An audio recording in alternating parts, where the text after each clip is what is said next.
Bonjour, aujourd'hui on se retrouve pour une nouvelle vidéo sur Dragon Ball Z Dokkan Battle. Et donc ça va être une petite vidéo qui ne sera pas invocation, voilà. Mais en fait on a eu du coup les deux portails qui sont sortis. On va aller voir les personnages, on va voir ce qu'ils font. Voilà, je sais qu'il y a beaucoup de youtubeurs qui font ça, mais qui le font en avance et qui le font sur Twitter. Moi je n'utilise pas Twitter, voilà. Donc je le fais quand les personnages sont sortis. Mais tout d'abord on va aller regarder du coup de Goku. Alors j'ai un peu fait spoil on va dire, mais c'est pas sur Goku, c'est sur le portail. Donc on peut invoquer dessus, et c'est avec des pièces bleues. Enfin, c'est pas les pièces bleues qu'on connaît, c'est une nouvelle pièce. C'est des pièces de célébration, et vous verrez ça. Donc, alors bon, ça c'est un peu le Goku, c'est le Goku.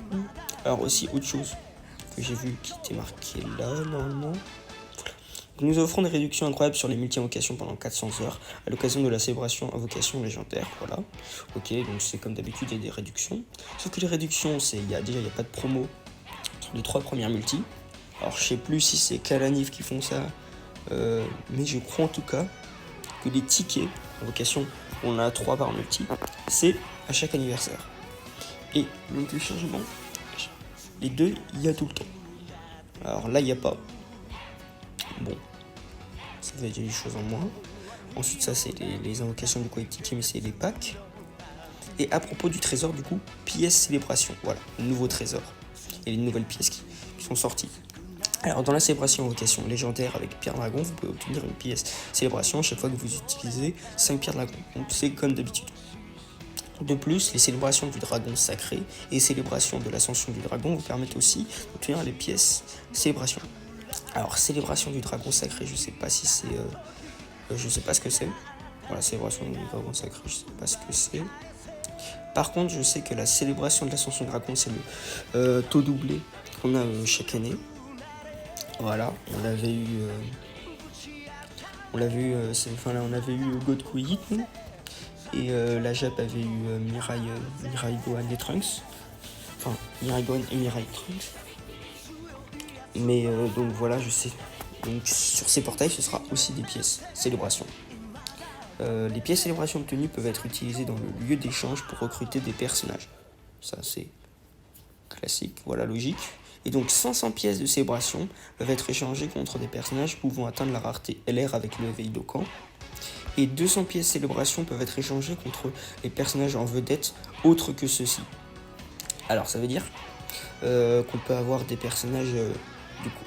pas des personnages hors détecteur, mais les personnages du détecteur qui ne sont pas LR. Je sais pas du coup si ça contient... non, pardon, ça ne contient pas les Dokkan Fest, oui, parce qu'il n'y a pas de Dokkan Fest sur les portails. C'est des portails, c'est que des portails légendaires. Donc il n'y a pas de Dokkan Fest à 200. Mais par contre, on peut avoir du coup les hors détecteurs. Alors en général, les hors détecteurs, ils sont pas terribles. Alors voilà, on va pas se mentir. Enfin, non, pas les hors détecteurs, les autres personnages du coup du détecteur. Voilà, mais c'est jamais les personnages qu'on va chercher de toute façon. Mais voilà, ils sont pas vraiment intéressants. Alors, les personnages nécessaires qui font leur apparition dans les célébrations invocations légendaires seront disponibles à l'échange lors de leur retour dans les futures invocations. Donc, ce que ça veut dire, c'est que les pièces, ça c'était une question que je me posais et j'avais peur qu'il nous fasse une douille comme ça, mais tout va bien. Si vous droppez pas le Goku, vous pourrez l'acheter avec les pièces rouges. Moi, ce que je comprends dedans en tout cas, c'est que lors des futures invocations, si jamais un personnage revient sur un portail pièce rouge, il sera achetable avec des pièces rouges. S'il revient sur un portail pièce jaune, il sera achetable avec des pièces jaunes. S'il revient sur un portail pièce bleue, il sera achetable avec des pièces bleues. Donc c'est ça que ça veut dire. Enfin, moi c'est ce que je comprends. Donc du coup, normalement le Goku on pourra l'acheter avec les pièces rouges. Voilà. Bon, je pense que c'était un peu logique, on va dire. Parce que si nous mettaient des pièces bleues... Déjà, moi ce que je pense personnellement, c'est qu'ils auraient dû mettre... qu'ils auraient dû doubler, voilà, le taux de pièces bleues. Parce que c'est de nouvelles pièces. Et donc parce que là, tous ceux qui ont des pièces jaunes, ça les avantage pas. En tout cas, ce qui est bien, c'est que parce que là, sur ce portail, du coup, c'est un dommage qu'il y ait les pièces du coup bleu clair, on va dire. Mais c'est tout de même mieux, en tout cas, que là, parce que l'ascension de dragon, chaque fois c'était des pièces bleues, ça donnait simplement des vieux cailles. Là, on va pouvoir avoir des vieux cailles finis. Par contre, c'est-à-dire soit faudrait qu'ils sortent beaucoup plus de taux doublés, parce que sinon ça va être un peu compliqué. Hein, parce que ce qu'il faut dire, c'est que si c'est un ou deux portails par an, ça va être difficile. Hein. Pour avoir 500 pièces bleues, il faut attendre 2-3 ans, à moins d'être un gros cash player. Encore, les pièces bleu clair pourraient faire que des personnes n'invoquent pas sur le portail. C'est possible aussi parce que le portail qui est quand même moins intéressant. On ira voir les portails juste après. Alors, des invocations permettent d'obtenir des pièces célébration. Si un personnage remplissant les conditions d'échange des doublons de personnages recrutés qui viennent de la mention perso obtenue et sans japon des pièces, affichera bien qu'il ne soit pas encore possible pour le moment d'échanger des personnages contre les pièces célébration. Donc, ce qu'il dit, c'est que on peut changer les personnages qu'on les a 100%, voilà, contre des, enfin qu'on les a libérés partout et Spemax, on peut les échanger contre des pièces. Et donc les personnages que vous tropriez avec les pièces célébration, mais que vous ne pouvez pas encore échanger, gardez-les parce que dans une future mise à jour, ça arrivera. Voilà, parce qu'ils ont dit pas encore. Donc cette possibilité sera disponible lors d'une future mise à jour de la version. Veuillez donc garder vos personnages recrutés sans les vendre ou bien les échanger contre des points d'échange. Voilà. Donc surtout, gardez-les. Et les pièces obtenues seront envoyées directement dans la boîte cadeau. Bon, voilà, ok. Ça, c'est les périodes d'événements. Je crois qu'il n'y a rien d'autre. Alors, le festival. Le festival de Caen. Donc, le couleur. Alors, le couleur, on va passer vite fait ça. Le portail, on le passe vite fait. Ça, on le passe vite fait. Et voilà, normalement, c'est là. Donc, les réductions, c'est exactement pareil, visiblement. Oui, c'est exactement pareil. Les tickets. Et à propos des pièces, ok, donc ça c'est pièces. Oui, bon, ça on connaît. Voilà.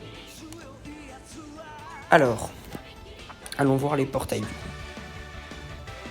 Alors bon, on voit tout de suite que le portail couleur, très intéressant, mais alors, on a le couleur, on a le piccolo. Donc ça c'est le piccolo qu'on avait vu qui était dans le nouvel événement. Enfin, qu'on voyait sur l'image du nouvel événement. Je crois qu'il était un boss en montant l'événement. On a le dernier personnage des millions de téléchargements. Ça, on s'y attendait. On a le personnage des 6 ans. Alors moi, j'ai pas de doublon sur les deux. Donc, je prends. Bon, bien sûr, il n'y a que le Vegeta pour l'instant. Mais le Goku devrait arriver certainement partie avec un autre portail. PS, en général, c'est rare qu'ils fassent qu'un seul portail. Alors là, on a le bout. Le Tonks, du coup. Des millions de téléchargements encore avant.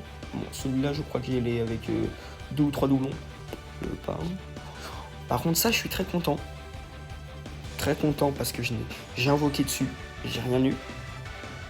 Ah, j'ai invoqué un peu, pas beaucoup, mais j'ai rien eu. Et ces personnages sont vraiment très intéressants. Ils sont très bons. Alors, je les veux, mais tous les jours. Ah, mais si je pouvais les avoir, je prends. Celui-là aussi, très très content. Alors, leur portail était éclaté, donc j'ai pas invoqué. Ou une ou deux multi. Mais par contre, ils sont vraiment pas mauvais ces personnages. Donc je prends aussi. Voilà. Alors lui par contre, je l'ai sans doublon. Il a un Battle Z. Moi, un petit test de lui Battle Z, je prends. Hein. Ah, si j'ai tout petit doublon, il sera plus facile. Faut voir après s'il a... Alors, sur son Battle Z. Alors lui, bon, c'est un bon personnage, bien sûr. Voilà, ça commence à faire quand même beaucoup de personnages. On va voir après, il y en a combien, et puis on ira voir les statues de couleur qu'on aura vu après le portail du coucou. Mais ce personnage, j'ai un doublon. Manque le tien, et ensuite je le veux plus. Donc, s'il tombe une fois, ça va à la limite.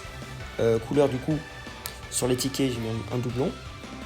Un deuxième, ça m'ira très bien, mais pas plus. Après le couleur, bon, ça c'est DSR. Après le couleur, il n'a pas encore eu de Battle Z, il n'est pas non plus incroyable. Voilà, on va pas se mentir. Mais bon, là vous voyez les pièces arc-en-ciel, hein. Voilà, je vous remontre ici là les pièces célébration du coup. Ce sont des pièces, enfin pas arc-en-ciel, mais des pièces bleu clair. Donc là on a le nouveau Goku. On a le Mirai Gohan. On a le Vegeta Namek. On a le Goku Genkidama. Donc ça c'est un personnage qu'on pourrait s'y attendre. On a le Goku, bon, ça commence à faire très vieux, hein. On a le Goku. Ah oui, c'est très vieux. Bon, celui-là, je l'ai pas, donc bon, ça me va, mais il commence à faire très vieux, le LR. Et on a un Freezer Full Power, voilà, qui a eu un ZLR, donc ça, à la limite, c'était compréhensible qu'il sorte. Voilà, c'était un peu sûr. Alors, il y a quand même pas mal de LR. Il faut voir le nombre de SSR qu'il y a derrière, mais c'était pas... Ok, il y a un SSR, lui je crois que c'est le nouveau couleur qu'un Battle Set, je sais. Mais je suis pas sûr. SSR, bon, logique. Un Goku, et c'est tout. Ok, donc on a 1, 2, 3, 4, 5, 6, 7, 8, 9, 10. On a 10 SSR. Sur le portail, on a 1, 2, 3, 4, 5, 6, 7, 8 et 10. Donc ça fait 7 LR sur 10. Donc ça fait 7 chances sur 10, voilà, dans le détecteur, d'avoir un LR.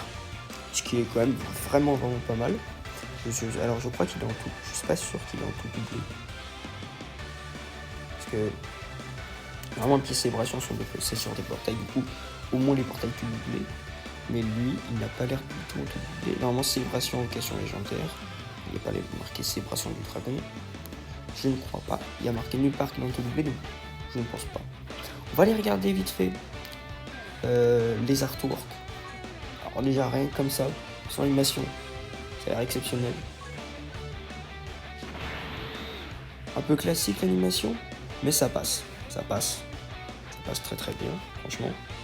C'est le moment quand il fait ça. Oh ouais, ça passe très bien. Franchement, on va revoir un peu l'animation parce que je ne l'avais pas vu du coup. Et oui, une petite animation comme ça, voilà, au fur et à mesure, un peu comme les fusions et ce qu'ils font beaucoup en ce moment. Très très joli, magnifique. Alors, on va regarder donc 17 000 de PV, 16 000 d'attaque, 1900 de défense, ce DLR, mais c'est quand même des très bonnes stats, sachant qu'il n'y a pas encore le potentiel, donc ça c'est très bien. On a du ki plus 3 PV attaque et défense plus 170% pour la catégorie terrifiant conquérant ou boss de film, et PV attaque et défense plus 30% si le perso est aussi de catégorie transformation fortifiante. Donc ça c'est plutôt simple à proquer, donc ça va. Augmente fortement la def pendant un tour et inflige des dégâts gigantesques et réduit l'attaque. Et augmente l'attaque et inflige des dégâts titanesques. Ok, il ne stack pas la def, il stack l'attaque. Mais sur 16 SP, il augmente fortement la def. Alors, j'ai l'impression que il va quand même falloir le faire partir en SP. Alors, il faut voir s'il a des SP supplémentaires, mais ok. Alors j'ai lu vite fait. Donc au début de son tour de participation à l'attaque, s'il y a un autre perso de catégorie terrifiant conquérant dans l'équipe, lance l'animation d'apparition. Bon, terrifiant conquérant, de toute façon c'est son lead. Il va certainement être joué dans une team terrifiant conquérant ou avec des personnages terrifiants conquérants. Donc normalement ça devrait le faire. Et pendant 3 tours, attaque supplémentaire garantie et chance moyenne d'attaque spéciale. Ok. Alors c'est simplement pendant 3 tours. Ça c'est un peu dommage. Ki plus 5, attaque et défense plus 100% à chaque attaque portée. Ah non, ok. Pardon. Ki plus 5, donc là il a du ki, il va partir facilement en spell ultime. Attaque et défense plus 100% à chaque attaque portée, Ki plus 1. Attaque et défense plus 10% en plus. 2 attaques supplémentaires garanties et chance moyenne d'attaque spéciale. Ah oui. Donc il a 2 attaques supplémentaires garanties et chance moyenne d'attaque spéciale. En plus, il a pendant 3 tours une autre attaque supplémentaire garantie et avec chance moyenne d'attaque spéciale. Ah oui. Alors là, s'il spé, alors il faut avoir la chance par contre. Mais si triple spé ou même double spé, ça peut vraiment faire le taf en termes de def. Lors du combat, à partir du tour, 10 attaques ont été lancées. Attaque spé supplémentaire garantie. Alors, encore une fois, sachant que s'il a un autre personnage direction conquérant, il fait 4 attaques au moins par tour, en 3 tours. Dès le 3e tour, dès le 4e tour, enfin, 4e fois où on le voit. Donc ça peut être très fort. Dès la 4e fois on le voit. Il a une attaque supplémentaire, une attaque spéciale supplémentaire garantie. Alors donc, encore une fois, il a une attaque spéciale supplémentaire garantie, plus 2 autos avec changement d'attaque spé. Ça peut partir sur des grosses valeurs. Full test, mais ça a l'air exceptionnel. Je comprends maintenant pourquoi il stack pas. Sinon, s'il stackait, ça aurait été un peu trop. Il sera activé après avoir lancé au moins 8 attaques lors du combat. Alors, au bout de 2 tours, normalement, c'est fait. Donc ça, c'est plutôt rapide. Augmente fortement l'attaque temporairement, fait des dégâts suprêmes. Un des dégâts suprêmes à l'ennemi et interrompt une fois l'action de l'ennemi pendant ce tour. Ok, donc ça c'est l'esprit ultime DLR des 7 ans. Voilà. Sauf que lui, c'est sur son note active. Très bonne couleur, hein. Je vais pas dire le contraire. Il a l'air d'avoir des valeurs de def qui peuvent monter très haut. Il stack pas, il stack l'attaque, mais je pense que ces valeurs peuvent monter très haut. Il faut le tester. Je pense qu'il y a du gros potentiel. Alors on va regarder aussi vite fait le Piccolo. Piccolo qui est petit retour, voilà, sympathique. Le mode d'attaque et les def pendant un tour inflige des dégâts colossaux avec l'attaque spéciale, classique, l'idée héros des films, qui est plus 1, attaque défense plus 200%, carte activée contre toutes les attaques. Ça a l'air déjà très bien. Lorsqu'une attaque est encaissée, attaque et défense plus 50% en plus, chance moyenne de coup critique pendant 3 tours. Ça a l'air pas mal en tout cas. Cette carte activée, dégâts subis réduit de 15% en plus par allié, attaquant du tour et catégorie héros des films, autre que soi.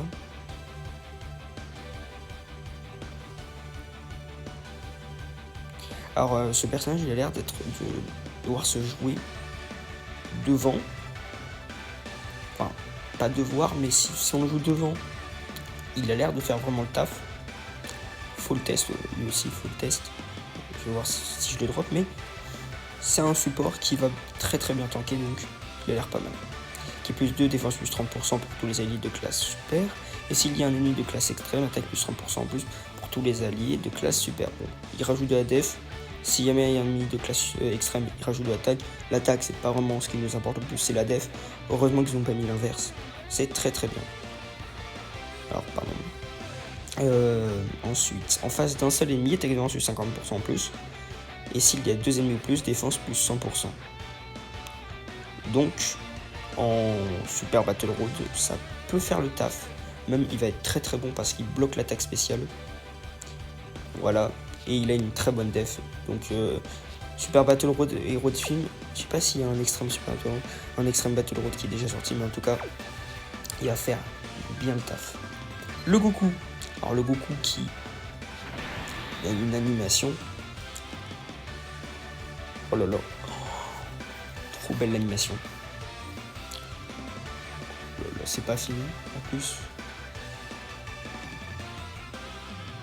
Magnifique. J'ai l'impression qu'ils ont mis plus sur le Goku que sur le couleur. Alors que c'est un personnage un peu pièce jaune. Enfin, du coup pas pièce jaune, mais peut-être. Visiblement. Alors, j'ai juste regardé l'aspect. Mais il est inversé. Oula, la petite heure là. Qui est plus 3 PV attaque et défense, plus 200% pour la catégorie puissance restaurée. Ça lit qu'une seule catégorie. Puissance restaurée. Donc il va être joué en puissance restaurée. Mais par contre, c'est un pièce célébration. Mais 200% direct. On aurait pu s'attendre à un 150% du coup comme ils nous l'ont fait. Voilà. Mais non, il passe directement à 200%. Je sais pas si ça va être pour tous les personnages qui jouent plus tard, ils seront aussi à 200% comme ça. Peut-être que ce sera que le personnage célébration. Pièce, enfin, avec une pièce célébration. On verra. En tout cas, il a l'air inversé du couleur. Mais pas totalement. On va voir. Il a l'air très bon. Augmente fortement l'attaque pendant un tour et inflige des dégâts gigantesques qui réduit la def. Et sur l'aspect ultime, augmente la def à l'infini et inflige des dégâts titanesques. Donc, il est fort en mode long. Là, une attaque active. On va aller voir ça juste après. Ki plus 5, attaque et défense plus 159%. Il a du ki par facilement en spell ultime, ça c'est bien. Si une attaque est encaissée, attaque extrêmement efficace contre tous les types et défense plus 59% au sein du tour. De la def en plus. A chaque fois qu'une attaque est encaissée, Ki plus 1. Très facile de partir en spell ultime. Attaque plus 10% en plus, maximum 59%. Donc on peut avoir au fur et à mesure du Ki plus 10 et de l'attaque et de la défense plus 220% à peu près. Ensuite, garde activée contre toutes les attaques. Si PV à 60% ou moins, ou plus, pardon. Garde activée contre toutes les attaques. Donc c'est bien. Il part directement avec une garde activée. Et dès le début. Et le temps qu'on perde un peu des PV, il a le temps de stacker la def. Donc il a l'air d'être pas en mode long, pas en mode court, un peu entre les deux. Non, en mode long, il va être très bon en tout cas. Parce que les PV sont à 59% ou moins. Au début du tour de ce personnage participe à l'attaque et qu'un allié attaquant ou lui-même est mis KO survit et récupère 59% de PV. Elle a une aptitude survie. Ça faisait longtemps qu'on n'en avait pas vu. Très très bon. Alors soit il réduit les dégâts, soit il y a l'aptitude survie. Sachant que 60%, c'est difficile de se faire one shot à 60%. Et c'est juste ça les conditions, juste descendre en dessous de 60%. Très très bon. Ah mais exceptionnel. Si son aptitude de survie a été activée, de ce tour, garde activée contre toutes les attaques et grande chance de coup critique. La limite, on va chercher à l'aptitude à l'apte survie. Un peu comme le Mirai Gohan où il y en avait un, fallait chercher, l'aptitude survie Mirai Gohan, fallait aller chercher parce que c'était une transfo. Et là, garde activée contre toutes les attaques. Tu te dis, si tu survis, t'es content. Mais qui plus est, t'as une garde t'as la garde activée et grande chance de coup critique. Alors là, c'est exceptionnel, il va vraiment exceptionnel ce personnage. Peut être activé à partir du 5ème tour après le début du combat. Si. Ah oui, non, ça c'est l'opt active. Attends. Je sais pas si c'est l'opt survie ou pas. On va voir. Peut-être activé à partir du 5ème tour du combat. Si les PV sont à 59% ou moins, ou peut-être activé après avoir activé l'aptitude survie. Ok, non, c'est pas l'aptitude survie. Ok, ça va, parce que c'était à peu près les mêmes. J'ai l'impression que c'était à peu près les mêmes conditions. Augmente fortement l'attaque temporairement, inflige des dégâts suprêmes à l'ennemi et interrompt une fois l'action pendant ce tour. Exactement pareil que du coup le couleur. Bon, bah, j'ai l'impression que en tout cas les deux personnages sont vraiment exceptionnels, mais le Goku, aptitude survie et réduction de dégâts, augmente l'attaque à l'infini sur sa spell ultime. Pas d'attaque spé supplémentaire, donc augmente fortement l'attaque pendant un tour. Ça va pas être très utile, mais on peut essayer de le faire partir simplement spé, mais avec son ki en plus. Voilà, le couleur, il stack l'attaque, il part très facilement en spé ultime, mais il part aussi facilement en spé parce qu'il y a de l'aspect supplémentaire. Voilà. Bon, c'est la fin de cette vidéo, j'espère qu'elle vous aura plu. Elle a été très longue, je pense, cette vidéo. Je n'ai pas vu l'heure passer, mais j'ai eu l'impression qu'elle était un peu longue. Voilà. Mais en tout cas, je vous dis à la prochaine. Certainement pour des vidéos invocation sur les deux portails, voilà. Je sais pas encore quel portail je vais invoquer le plus. Je préfère le Goku, mais le portail du couleur est quand même beaucoup plus intéressant. On verra. Puis tout dépendra de ce que je drop. En tout cas, je vous dis à une prochaine vidéo sur Dokkan Battle ou Senseiya. Allez, salut!